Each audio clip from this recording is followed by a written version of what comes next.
하나님의 말씀 창세기 20장 말씀 보겠습니다.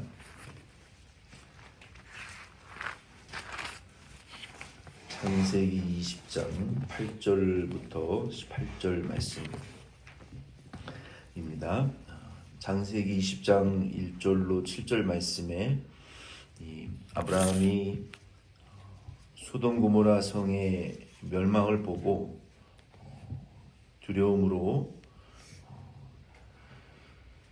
하나님의 약속이 없는 그랄 땅으로 내려갔다가 거기에서 또 참 소극적이고 아주 좀 교활한 그 자기의 본성이 또 나와서 결국은 자기 아내를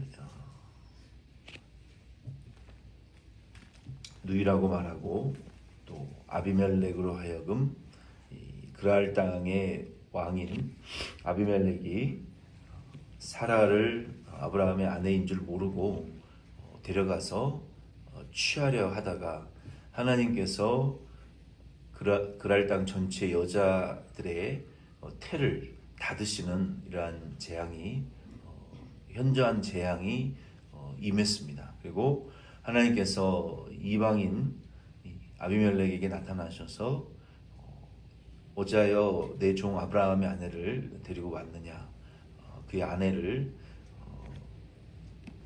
데려다 주고 또 아브라함이 너를 기도하고 축복해 주지 않으면 하나님이 심판하시겠다고 꿈에 이방인 왕에게 나타나셔서 가르쳐 주셨어요. 그리고 아비멜렉이 그것을 깨닫고 이제 본문 8절로 18절 말씀에 보면은 하나님의 명령대로 사라를 아브라함에게 돌려주는 내용이 기록이 되어 있습니다. 8절로 13절 말씀을 먼저 같이 읽겠습니다. 아비멜렉이 그날 아침에 일찍이 일어나 모든 종들을 불러 모든 일을 말하여 들려주니 그들이 심히 두려워하였더라.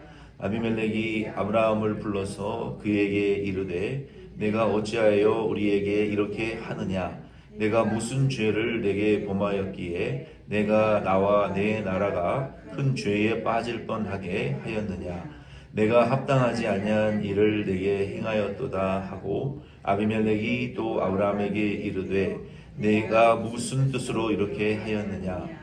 아브라함이 이르되 이곳에는 하나님을 두려워함이 없으니 내 아내로 말미암아 사람들이 나를 죽일까 생각하였으며 또 그는 정말로 나의 이복 누이로서 내 아내가 되었음이니라.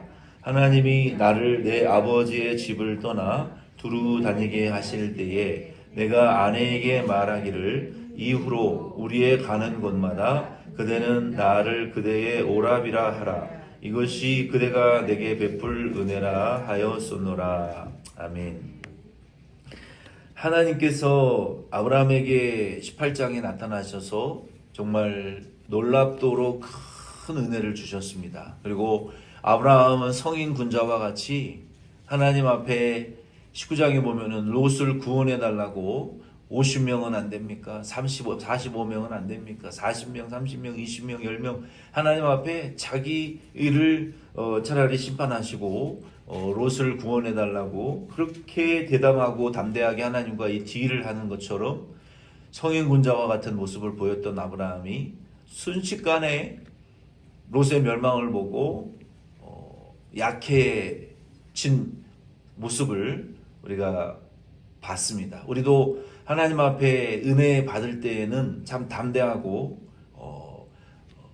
큰 바위돌도 우리가 무너뜨리고 불가능을 가능하게 할 수 있을 것 같은 그러한 충만하지만 우리가 두려움에 사로잡히고 또 하나님에게서 떨어지게 멀어지게 되면은 바로 우리는 자연인 또 옛사람의 마귀의 자녀의 본능이 우리에게 곧바로 튀어나와요. 그래서 우리도 아브라함처럼 예수 믿는 사람인가 할 정도로 안 믿는 사람과 같이 정말 믿음이 없는 자와 같이 순식간에 우리의 믿음이 약해지는 모습을 우리가 우리 자신을 통해서도 발견합니다. 그래서 우리는 그때 그러한 때일지라도 아브라함과 같이 다시 하나님의 은혜를 힘입으려고 발버둥을 치셔야 돼요. 우리가 하나님 앞에 기도할 때에도 기도가 그냥 바로 되지 않아요. 하나님 앞에 우리가 나와서 기도할 때 하나님 앞에 우리가 기도할 때 이 방해가 있고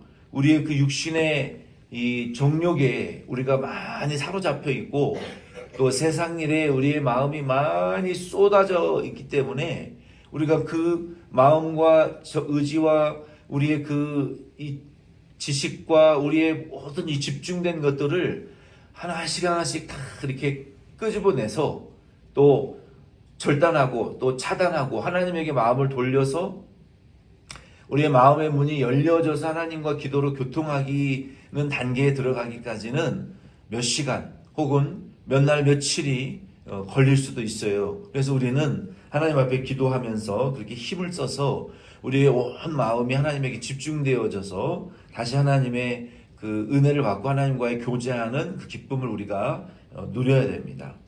아브라함이 이 그랄에 내려가서 이 큰 실수를 또 하고 결국은 하나님의 은혜로 회복이 되었지만 이 아비멜렉이 아브라함을 심하게 이 책망하고 다그치는 모습을 볼 수 있어요. 여기 8절로 13절 말씀 중에 아브라함이 특별히 11절 말씀에 보면은 아비멜렉이 책망했어요. 왜 너의 아내를 누이라고 속여서 내가 너 때문에 범죄하게 만들고 그 죄로 인하여 하나님이 우리 온 나라를 심판하시고 위기에 처하게 만들었느냐? 왜 그러한 무모한 짓을 했느냐라고 아비멜렉이 아브라함에게 막 다그쳐 물었단 말이에요. 그때 아브라함이 11절 말씀에 뭐라고 대답을 하냐면은 이렇게 대답을 합니다. 왜 내가 그렇게 내 아내를 누이라고 속였냐면 실제로 이 사라는 이복, 그러니까 배가 다른 엄마가 달라요. 엄마가 둘이에요. 아빠는 하나인데 엄마가 둘이었단 말이에요. 그러니까 아브라함의 집안도 뭐 그리 대단한 집안은 아니었다. 하나님이 사용하신 사람들을 이렇게 보면은요, 아빠는 하나, 엄마가 둘, 이런 사람들이 많아요. 대단히 무슨 뭐 혈통이 좋고 가문이 좋고 무슨 귀족 집안을 들어서 하나님 쓰시지 않았어요. 아브라함의 집안도 속된 말로 콩가루 집안, 우상 섬기던 집안, 아버지 하나에 엄마가 둘이면 그 집안의 꼴이 어떻겠어요? 엉망진창이었던 집안이었어요.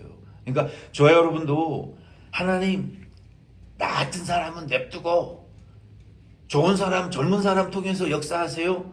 이거는 믿음이 아니에요. 내 꼬라지가 속된 말로 콩가루 같고 내 집안이 꼴이 말이 아니라도 내 형편이 지금 말이 아니어도 아브라함의 지금 상태를 보세요. 하나님은 집안이 좋고 귀족적이고 뭐 내력이 좋은 사람 들어서 쓰시기를 원하시는 것이 아니라 콩가루 집안같이 내 사는 삶이 그냥 이 모양 저 모양 정말 별것도 없는 그러한 비참한 사람이라 할지라도 하나님은 나를 부르셔서 내게 은혜를 입히셔서 나를 변화시키셔서 나를 통해서 역사하기를 원하시는 것을 믿으시기를 바랍니다. 우리 덴버시원 장로교회도 내가 별 볼 일 없는 정말 하찮아 보이는 산 인간이라 할지라도 여기 있는 분들 말고 또 다른 귀족적이고 정말 존귀한 사람들을 불러서 역사하기를 원하시는 것이 아니라 저와 여러분과 같이 별 볼 일 없는 사람이라 할지라도 나 같은 자에게 은혜 입히기를 원하시는 분이 하나님이에요. 나 같은 자에게 지금 찾아오셔서 나와 함께 하기를 원하시는 분이 아브라함의 하나님이 그 하나님이 우리의 하나님인 것을 믿으시기를 바랍니다. 나 같은 자를 변화시켜서 은혜 입히고 나 같은 자를 통해서 역사하시지 않으면 그 어느 누구를 통해서도 이 교회는 부흥될 길이 없어요. 아멘이십니까? 내가 은혜를 받아야 돼. 그러니까 나이가 많든 적든 내 상황이 좋든 나쁘든 내가 은혜를 받고 내가 변화를 받고 내가 하나님을 만나야지 이 교회가 변화되고 부흥되지. 나 말고 좋은 사람 통해서 역사해달라고 그런 기도는 없어요. 아멘이십니까? 내가 하나님 앞에 간절해져서 은혜를 받아야 하나님이 우리를 통해서 전도를 하시든지, 우리를 통해서 성령의 역사가 나타나시든지, 우리를 통해서 변화의 역사가 일어나야 뭐가 역사될 거 아니에요. 나를 통해서 안 되면 남을 통해서도 안 돼요. 그런 마음으로 하나님 앞에 우리가 부르짖으셔야 돼요. 아멘이십니까? 나를 통해서 역사하기를 원하신대요. 보세요. 아브라함 콩가루 집안이잖아요. 아빠는 하나, 엄마는 둘인데 그런 형편없는 아브라함을 불러서 하나님이 지금 좀 전에 역사하시고 하나님이 음성으로 나타나셔서 계시하시는데도 2장도 안 지나가지고 그냥 도망 다니잖아요. 도망 다니고 아내라고 하지 못하고 하나님의 약속을 받은 자도 아닌 것처럼 그렇게 연약하고 정말 소극적이고 유약한 정말 한심한 사람으로 또 떨어졌잖아요. 나락으로. 그래서 아브라함이 이런 사람으로 됐는데 그 이유가 뭐냐면 11절에 이 땅에 하나님을 두려워함이 없으니 내 아내로 말미암아 사람들이 나를 죽일까 생각하였으며, 뭐예요? 여기는 하나님을 두려워하는 사람도 없고 믿음이 없다는 거예요. 소위 여기는 소망도 없고 여기에는 하나님이 역사하실 턱도 없고 하나님이 도와줄 일도 없고 하나님이 함께 하시는 것 같지도 않고 믿음 있는 사람 하나도 없는 것 같고 믿음대로 사는 성도 한 사람도 없는 것 같은 소위 가망성이 없는 지역이라는 거예요. 그러니 내 자신이나 지켜야 되겠다 해서 내 아내에게 너네 누이 동생이라고 말하라고 그렇게 소극적인 모습을 보였다는 거예요. 충분히 이해할 만한 아브라함이 두려움을 가지고 있었어요. 우리도 이 세상을 살면서 내가 하나님을 위해서 믿음으로 이렇게 살면 하나님 과연 이 교회 역사하실까? 하나님 우리 교회 가운데 지금 함께 하시는 걸까? 이 덴버시원 장로교회에 무슨 소망이 있는 걸까? 하나님이 우리의 현실에 도와주고 역사하실까? 이런 두려움을 갖는 것은 당연한 거예요. 아브라함처럼. 아브라함도 그랬다는 거예요. 우리의 현실에 무슨 하나님 믿는 소망이 무슨 역사가 있을까? 하나님 우리 가운데 역사하실까? 우리 교회 이런 덴버시원 장로교회 하나님 함께 하시는 거 맞는가? 이런 두려움이 아브라함에게 지금 들어왔다는 거예요. 그래서 아브라함은 결혼한 후에도 하나님의 약속을 그렇게 받은 후에도 하나님을 경험한 후에도 아내와의 관계에 있어서 지금 벌써 2번째거든요. 진실되지 못한 언행을 했다는 거예요. 하나님이 이 아브라함의 이 교활하고 소극적이고 소심한 모습을 통해서 우리에게 말씀하시는 것은 우리가 하나님의 약속과 축복을 받고 은혜를 받은 이후에 우리가 가족과의 관계 안에서 남편과 아내 사이에 부모와 자녀 가운데 성도와 성도 가운데 진실하지 못한 그 아브라함과 같이 여전히 속이고 있는 모습이 우리 안에 제거되지 않으면 하나님 우리에게 축복하실 수 없어요. 인생이 살기 힘들고 인생이 쉽지 않다 할지라도 하나님 앞에 아브라함이 아내를 누이라고 속인 거, 사라가 남편을 오빠라고 속인 거, 남편이라고 하나님 앞에 사람들 앞에서 온전하지 못하고 진실하지 못한 말하고 행동하는 그러한 아직도 고쳐지지 않은 그러한 진실하지 못한 언행들이 고쳐지지 않으면 하나님의 축복을 받을 수 없다는 거예요. 아직도. 오히려 그것이 화가 되어서 결혼한 이후에도 아내와 남편 사이에 진실하지 못한 이러한 언행들이 진실한 언행으로 고쳐져야만이 하나님이 축복하실 수 있다는 거예요. 아브라함은 아직도 그걸 고치지 못했단 말이에요. 14절로 16절 말씀에 보면은 이제 아비멜렉이 자기의 죄를 실수를 인정하고 아브라함에게 사라를 돌려줍니다. 그러면 사라를 데려왔으니까 사라만 돌려주면 끝나는 거 아니냐라고 생각할 수 있지만 아비멜렉이요 유롭고 진실한 사람이었어요. 자기의 종들에게 자기의 실수를 다 말했어요. 고백한 거예요. 자기 종들에게 윗사람인데 아랫사람에게 자기의 잘못과 죄를 다 고백해야 되는 거예요. 우리가 문제를 바로잡기 위해서는요. 내가 아내를 모르고 데려왔는데 아내만 돌려주고 그냥 모른 척하면 끝나는 게 아니냐? 아니에요. 우리 그리스도인들은 내가 모르고 실수를 했던, 알고 실수를 했던, 어떤 단체 안에서 내가 문제를 일으키고 실수를 했을 때 그 문제를 바로 잡을 뿐만 아니라 그 공동체 안에 있는 사람들에게 내가 이렇게 잘못을 했고 내가 이렇게 실수를 했는데 내가 이제는 이렇게 돌이키려고 합니다라고 고백을 해야 되는 거예요. 그 작은 공동체 안에서 가족들에게도 마찬가지고 그래야 사람들의 마음이 풀어지는 거예요. 이건 굉장히 중요한 과정입니다. 그냥 모르게 갖다 놓으면 되는 거 아니냐? 그냥 모르게 문제를 바로잡으면 끝나는 거 아니냐? 아니요. 사람들이 모를 것 같죠? 다 알아요. 윗사람이라 할지라도 부모라 할지라도 자식들에게 내가 상사라 할지라도 부하 직원들에게 내가 이렇게 실수하고 잘못해서 돌이킵니다. 하나님의 뜻이 이렇으니까 내가 여기 잘못됐으니까 이렇게 돌이킵니다 라고 설명을 해주고 자기의 잘못을 시인하고 인정할 줄 알아야 돼요. 한국 사람들은 이걸 잘 죽었다 깨나도 사과할 줄 모르고 자기의 죄를 사람들에게 고백할 줄 모르죠. 한국 분들은 잘 못하죠. 그러나 성경은 이 아비멜렉의 모습을 보세요. 그거를 해야 된다는 거예요. 그리고 내가 일으킨 잘못과 문제와 실수를 돌이킬 때 원상복귀 해놓을 뿐만 아니라 그 일로 인해서 마음이 다치고 마음의 상한 자들을 위해서 손해배상을 해줘야 된다는 거예요. 아비멜렉이 아브라함에게 사라를 돌려주었을 뿐만 아니라 상당한 보상을 아브라함과 사라에게 주었다는 거예요. 그리고 하나님의 은혜로 말미암아 아브라함에게 우리의 왕국 중에 네가 살고 싶은 땅을 골라라. 어디든지 골라라. 그리고 거기에서 마음 놓고 살아라라고 거주를 보장해 주었다는 거예요. 이것이 아비멜렉의 의로운 진실한 태도예요. 우리 그리스도인들도 그렇게 해야 돼요. 안 믿는 사람들에게도 믿는 사람들에게도 우리가 실수하고 잘못하고 손해배상을 끼쳤을 때 반드시 시인하고 자백하고 보상의 절차를 거쳐서 잘못을 수습해야 마음이 풀리고 하나님을 향한 원망의 마음을 갖지 않는 거예요. 대충 넘어가면 안 되는 거예요.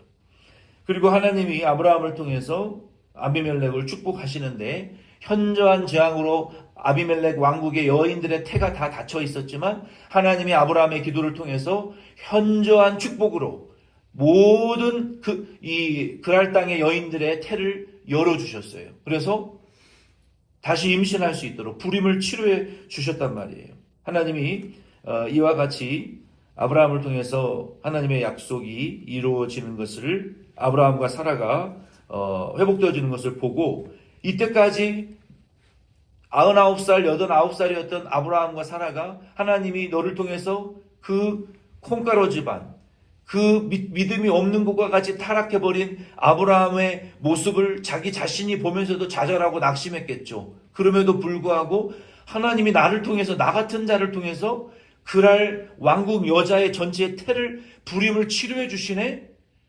아마 이 계기를 통해서 하나님이 지금까지 12장부터 15장, 18장 계속 약속하시고 내가 너를 통해서 이스마엘은 아니다. 사라를 경수가 끊어진 사라를 통해서 아들을 줄 것이고 그 이름은 이삭이라 할 것이고 그를 통해서 하늘의 별과 같이 땅의 모래와 같이 너의 자손이 많아지게 할 것이다 라는 약속을 이루실 것을 아브라함이 그때야 비로소 인정하게 돼버리고 나 같은 자라 할지라도 하나님이 원하시면 하실 수 있고 태를 닫기도 하시고 열기도 하시는 하나님이 사라의 태를 이제는 여셔서 이삭을 주실 것을 내가 믿나이다. 내 자격은 0도 1도 없는 사람이지만 하나님이 나와 같은 자를 통해서 은혜로 이 일을 가능하게 하실 것이다 라고 아브라함이 하나님의 언약을 믿고 믿음으로 시인하는 믿음의 사람으로 이제는 그때 아마 변화된 것 같아요.